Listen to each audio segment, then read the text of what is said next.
किसको मिला कितना चंदा? चुनाव के लिए किस पार्टी को कितना पैसा मिला है, ये मुद्दा गरमाया हुआ। जहां पर सुप्रीम कोर्ट ने एसबीआई को ये इंस्ट्रक्शन दिया था कि आपको अपने सारा इंफॉर्मेशन वेबसाइट पर अपलोड करना है कि किस पॉलिटिकल पार्टी को किस बंदे ने या किस कंपनी ने कितना पैसा दिया है। तो इसके लिए एसबीआई ने मांगा था 30 जून का समय, जिसको सुप्रीम कोर्ट ने नकारते हुए ये इंफॉर्मेशन इलेक्शन कमीशन को देने को बोला और इलेक्शन कमीशन को ये डायरेक्शन दिया गया कि 15 मार्च तक को आपको इसका इंफॉर्मेशन प्रोवाइड कर देना है। मैं Manish Kumar Sinha cross business boundary में आपका स्वागत करता हूं।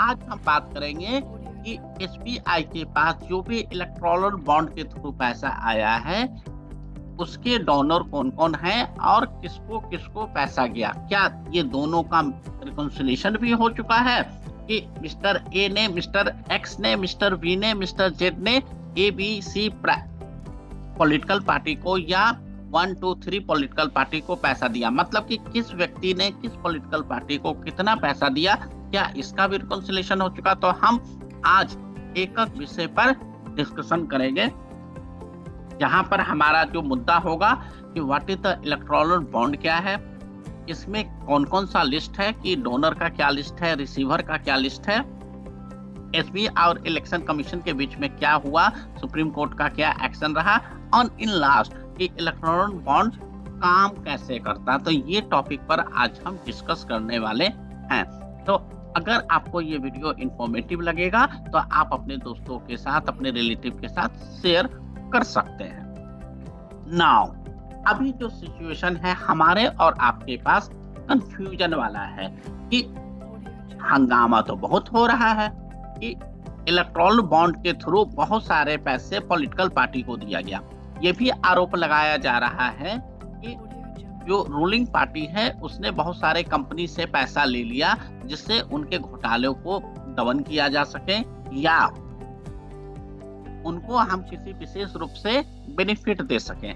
मतलब कि अगर कोई बड़ी कंपनी है जो पैसा अर्न कर रही है, इंडिया में काम कर रही है या इंडिया में आना चाह रही है, तो वो रूलिंग पार्टी को पैसा देके मन चाहे रूल रेगुलेशन कंट्रोल कर सकती है। तो यही एलिगेशन मोस्टली विपक्षी पार्टी के तरफ से लगा है। लेकिन क्या इलेक्टोरल बॉन्ड के थ्रू पैसा सिर्फ रूलिंग पार्टी ने लिया है? जी नहीं दोस्तों, इलेक्टोरल बॉन्ड के थ्रू हर पार्टी ने पैसा लिया। तो इतनी बेचैनी क्यों है रूलिंग पार्टी के जो अपोजिशन में है उनके लिए? वो सिर्फ ये आइडेंटिफाई करवाना चाहते हैं कि ये कंपनी अगर पिछले 5 साल या 10 साल में नंबर 1 हो गया, नंबर 2 हो गया, आपने इतना पैसा खाया और कुछ रूल आपने उनके अनुसार बनाया सो डैट कि वो नंबर 1 नंबर 2 हो गई। लेकिन ऐसा ऑलमोस्ट नहीं है, क्योंकि सिर्फ पैसा खिलाने, सिर्फ रिश्वत खिलाने या इलेक्शन फंड दे देने से अगर कोई कंपनी नंबर 1 नंबर 2 नंबर 3 हो जाती तो इंडिया का हर आदमी यही काम करता कि इलेक्शन में फंड दे देता और वो नंबर 1 नंबर 2 नंबर 3 कंपनी हो जाती। ऐसा नहीं है।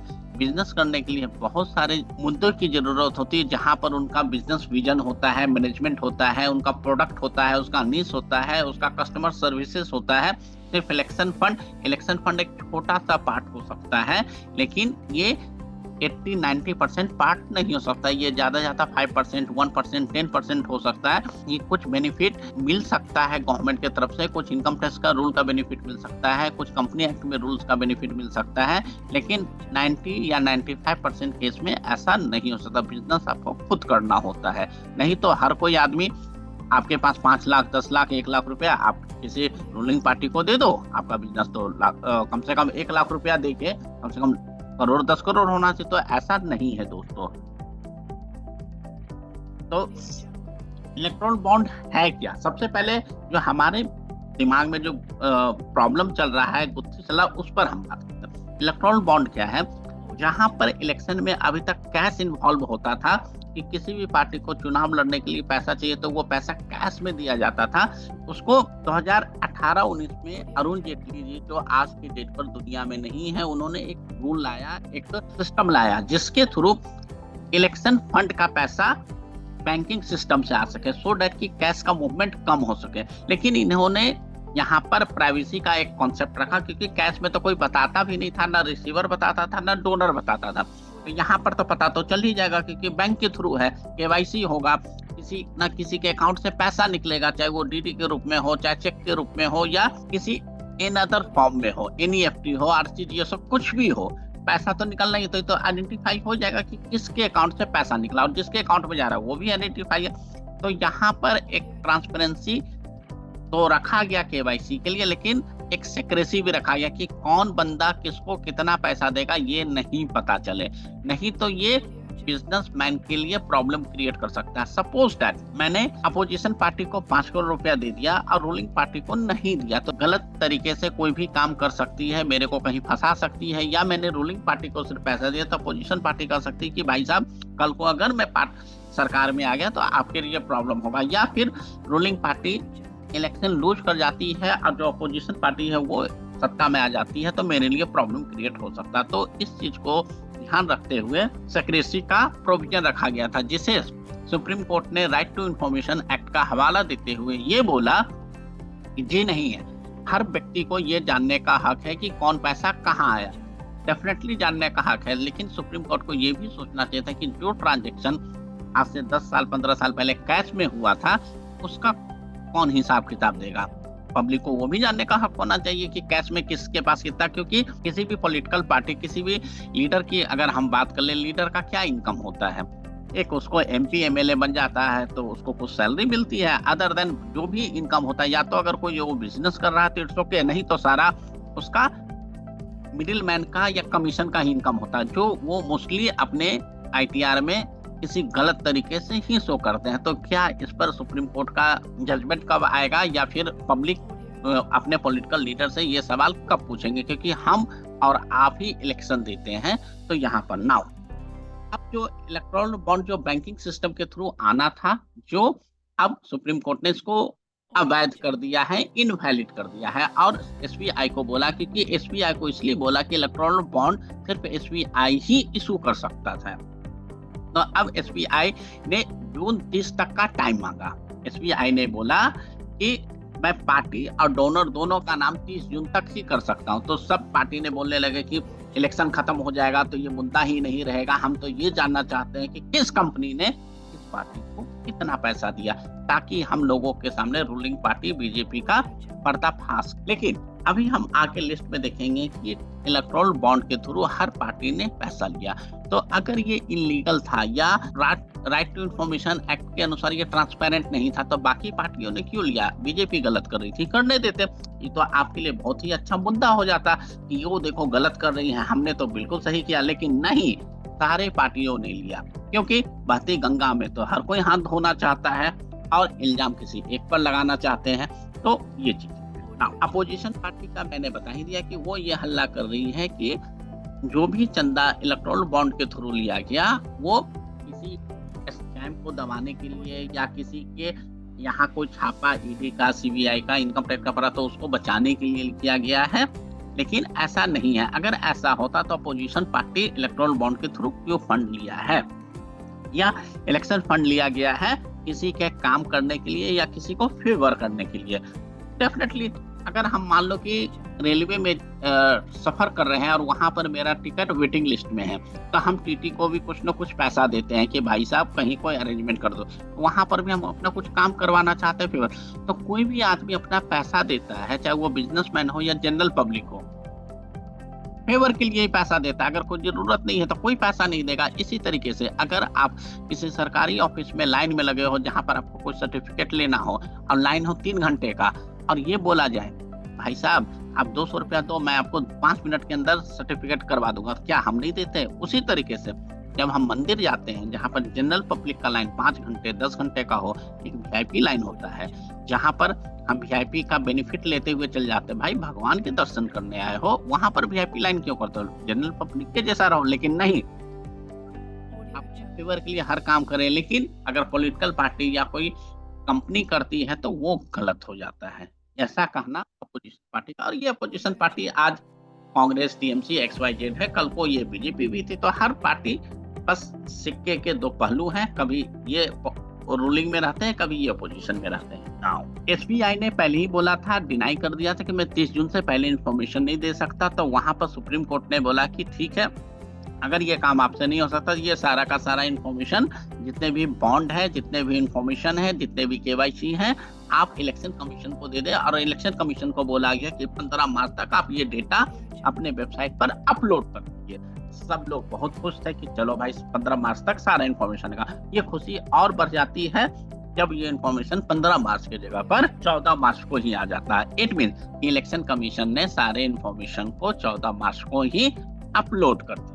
अब हम ये जानना चाहेंगे कि 14 मार्च को इलेक्शन कमीशन ने इन्फॉर्मेशन तो अपलोड कर दिया, इट मीन एसबीआई नाकारा है और इलेक्शन कमीशन बहुत ही फास्ट इम्प्लीमेंटर है। लेकिन क्या इलेक्शन कमीशन ने सारा इन्फॉर्मेशन खुद कलेक्ट किया? जी नहीं, सारा का सारा इन्फॉर्मेशन एसबीआई ने ही दिया है। इसलिए हम ये नहीं कर सकते कि एसबीआई नकारा, क्योंकि एक दिन के अंदर अगर इलेक्शन कमीशन इतना ही एफिशिएंट होता तो वो हर चीज वो निकाल के दिखा सकता था, कर सकता था।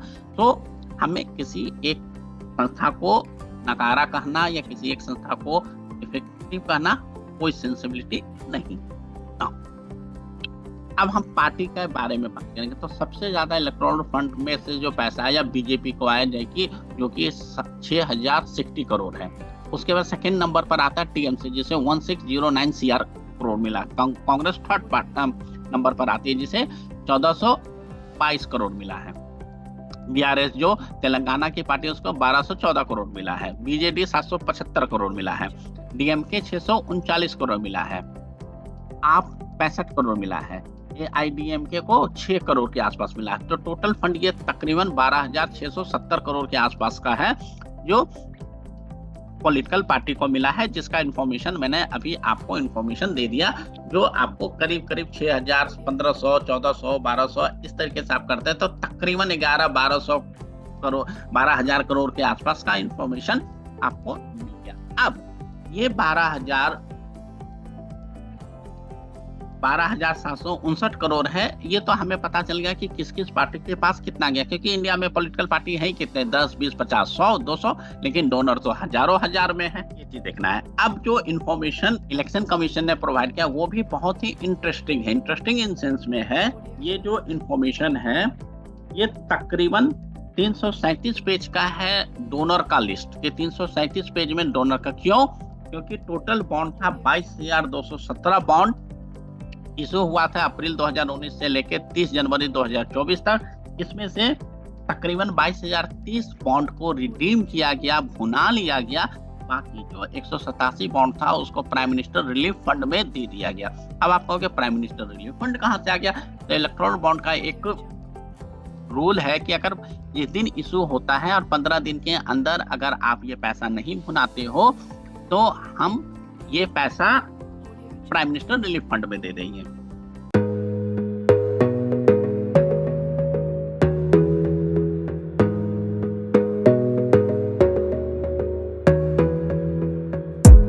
You gotta focus on yourself, on your faith, on your dreams, on your mind, on your health, yeah.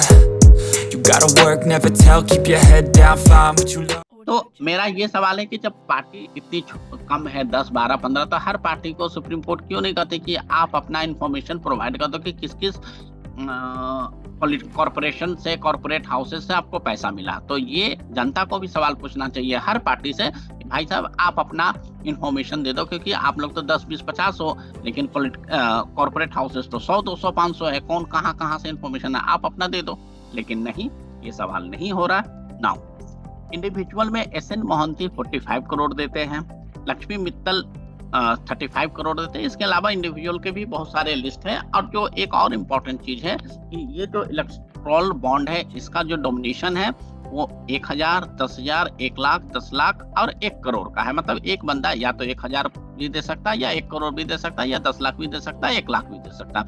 तो उसमें आपको इसीलिए ये तकरीबन 337 पेज हो जाता है, क्योंकि कुछ लोगों ने 1 लाख का बॉन्ड खरीदा, कुछ लोगों ने 1 करोड़ का बॉन्ड खरीदा। मान लेते हैं लक्ष्मी मित्तल 1 करोड़ मैक्सिमम एक बॉन्ड का प्राइस है, तो उन्होंने कम से कम 45 खरीदा होगा, तो 35 बॉन्ड खरीदा होगा, तो 35 में तो एक पेज तो इन्हीं से भर गया। तो इस तरीके से ये नंबर ऑफ पेजेज हो जाते हैं 337। अब हम कॉर्पोरेट हाउसेस पर बात कर लेते हैं कि फ्यूचर गेम एंड होटल ने सबसे ज्यादा दिया है 1368 करोड़, मेगा इंजीनियरिंग ने 966 crore, quick supply chain limited ने 410 करोड़, वेदांता ने 400 करोड़, हल्दिया एनर्जी ने 337 करोड़, भारती ग्रुप जो कि एयरटेल के नाम से है 247 crore, SL mining 224 crore, western UP power limited 220 crore, Keventer food park 194 crore और in last Madan Lal limited 135 crore. तो इस तरीके से भी अगर हम बात करें तो तकरीबन 12,759 करोड़ में से 5,000 करोड़ तो यही टॉप 10 कंपनी का हो जाता है, क्योंकि अगर आप ये इंफॉर्मेशन आप देखें 1400 करोड़ 900 करोड़ तो 2500 3000 3,500 और यहाँ से भी अगर आप बात करते हैं तो तकरीबन 4 से 4,500 करोड़ के आसपास यहीं पर इंफॉर्मेशन आ जाता है। तो टॉप 10 कंपनी ही मिला के 12,700 करोड़ में करीब करीब 5,000 करोड़ तो ये टॉप 10 कंपनी। तो इस पूरे टॉप 10 कंपनी में अभी तक हमारे पास ना अडानी ग्रुप का नाम आया, ना अंबानी ग्रुप का नाम आया, ना ऐसे अलग अलग जो बड़े घराने हैं टाटा ग्रुप का नाम आया, जिस पर मोस्टली अपोजिशन पार्टी कहती है कि इनको बेनिफिट पहुंचाने के लिए गवर्नमेंट ने रूल बनाया। तो डोनर बहुत ज्यादा है, क्योंकि मैक्सिमम 1 करोड़ का डोनर है। जो आपको पता है कि टोटल बॉन्ड है 22,217 बॉन्ड, तो 22,217 बॉन्ड है तो उतने बार खरीदा गया, तो डोनर ऑब्वियसली ज्यादा है। रिसीवर कौन है? 10, 20, 50 पार्टी होंगे। इंडिया में मुश्किल से 100 पार्टी है, उससे ज्यादा तो रिसीवर है ही नहीं। और सबसे लास्ट में हमने देखा कि AIADMK जिन्हें सिर्फ 6 करोड़ मिला, इसका मतलब कि जो इतनी बड़ी पार्टी है उसको भी 6 करोड़ मिला, तो बाकी जो अननोन पार्टी है उनको तो इलेक्टोरल बॉन्ड के थ्रू मिलने का चांसेस भी कम है। इट मीन्स कि मुश्किल से 20, 25, 30 पार्टी ही होंगे, तो हर पार्टी अपना इंफॉर्मेशन क्यों नहीं शेयर कर देता है? रिसीवर कम है, जो मैंने आपको बताया कि पॉलिटिकल पार्टी कम, तो हर पार्टी को रिसीव कर देना चाहिए। और ये इंफॉर्मेशन अगर सारे पार्टी बता देती है और कल को SBI या इलेक्शन कमीशन या RBI जो भी इन्वॉल्व होती है एजेंसियां या सुप्रीम कोर्ट के दखल से सारा इन्फॉर्मेशन 1 महीना 2 महीना 3 महीना में आएगा, दोनों इन्फॉर्मेशन को मैच किया जाएगा। अगर जो पार्टी जैसे Congress, TMC, BJP, BJD, BRS जो भी पार्टियां आज बता देती कि मेरे को इतना पैसा मिला है, और वो जब 2-3 महीना के बाद इन्फॉर्मेशन आएगा कि हाँ इस बॉन्ड के थ्रू इसको इतना मिला, दोनों को मैच किया जाएगा।